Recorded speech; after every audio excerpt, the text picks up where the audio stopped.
Chaitanya Charitamrita, Madhya Leela, Chapter 6, entitled The Liberation of Sarvabhauma Bhattacharya, text 156, text 157 rather.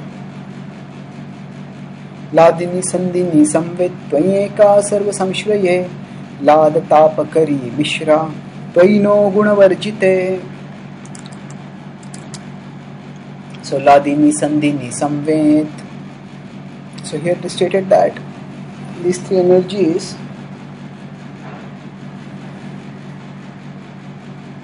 Ladini Sandini Samvit, discuss what these energies are, that these three are the energies of that one supreme absolute truth.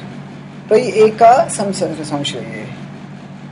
It is being addressed to the Supreme Lord. O Lord, you alone are the shelter of all these energies.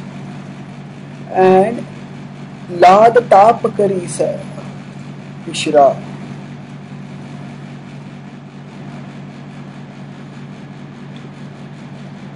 The Ladini energy becomes contaminated, mixed with material conceptions, with material desires for enjoyment, then it becomes misdirected. And when it is misdirected, at that time, it causes misery.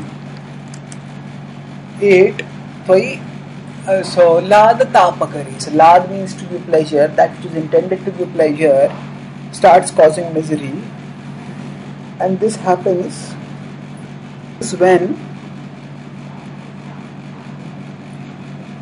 the pleasure seeking and pleasure giving potencies are misdirected from the realm, from the center of Krishna to things which are conceived as enjoyable separate from Krishna.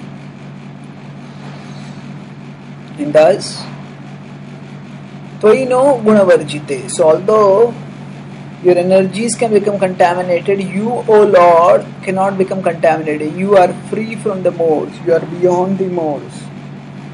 Tvayino Gunavarjite.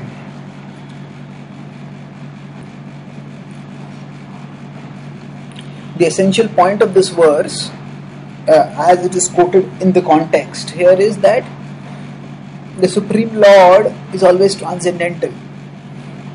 So as through the previous examples, through reasoning as well as through specific scriptural quotes, Chaitanya Mahaprabhu established how there are senses which the Lord has, and those senses are transcendental.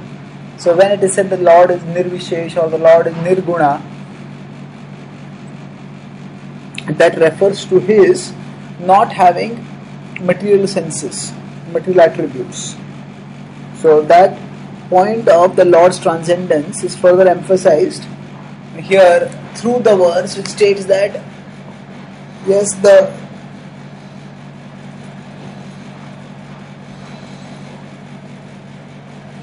energy may become contaminated, but the Lord Himself never becomes contaminated. The Lord Himself always remains transcendental. And by remaining transcendental, He blesses all living beings with the topmost gift of transcendence. He enables all of them to rise towards transcendence. You, O Lord,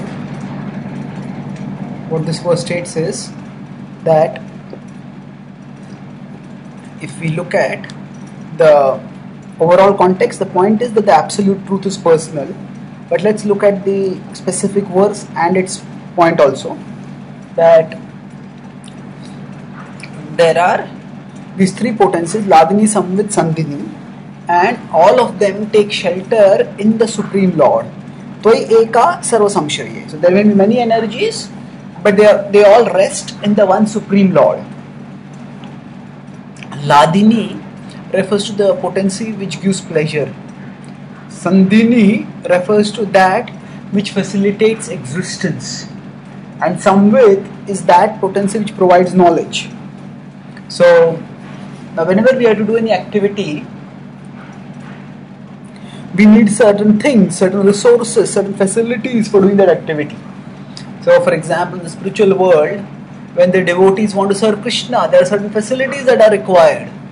So those facilities, the paraphernalia, which is used in service of Krishna, that is provided by the Sandhini Shakti. And then the Samvit Shakti provides the knowledge of how to serve Krishna. So for example, Radharani wants to cook something for Krishna. So now there are hundreds of items from which she chooses what to cook for Krishna, and she expertly knows. So she has knowledge. And similarly, whichever devotee wants to serve in a particular way, in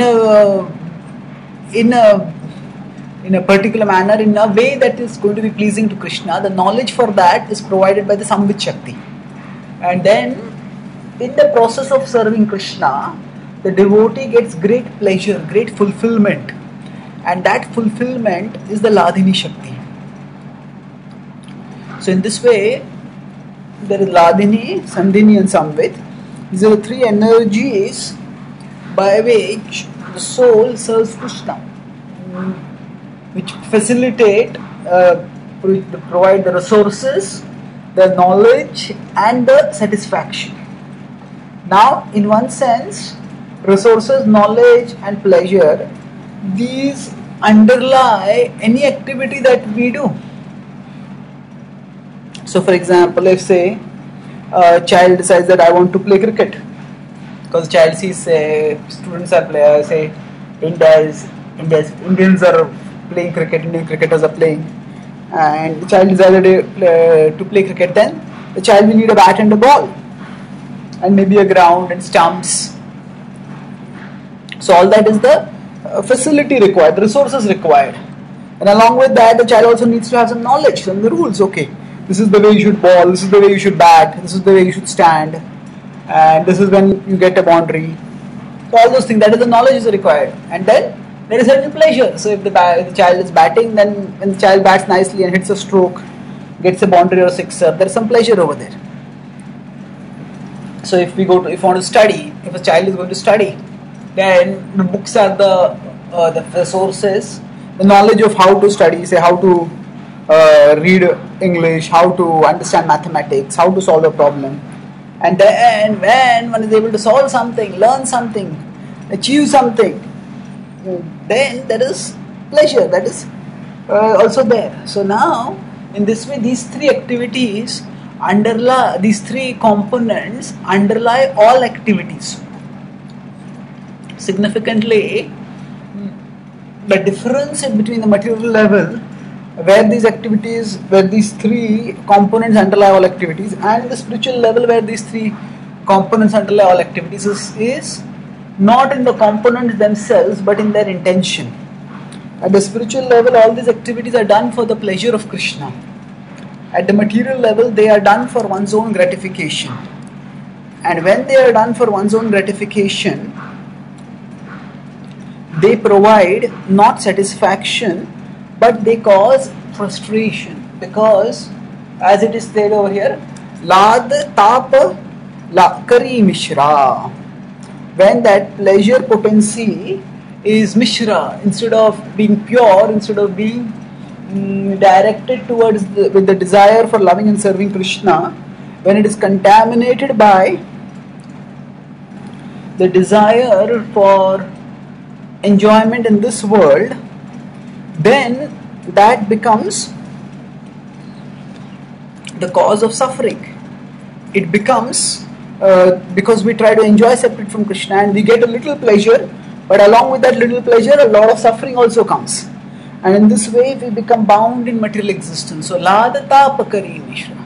So that same pleasure potency becomes the source of misery, just as Sita or Lakshmi becomes Durga. Whereas Sita or Lakshmi are blessing by engaging us in the Lord's service, Durga is piercing with her Trishul.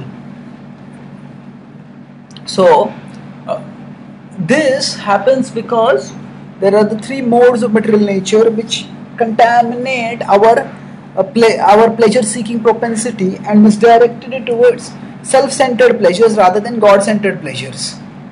So here it is stated that if we learn to, so the energy itself can become contaminated, in the sense that it can become Mishra. It's not that Radharani becomes contaminated, but what Radharani represents, the pleasure potency, that can be misdirected and contaminated. But even when that pleasure potency can become misdirected,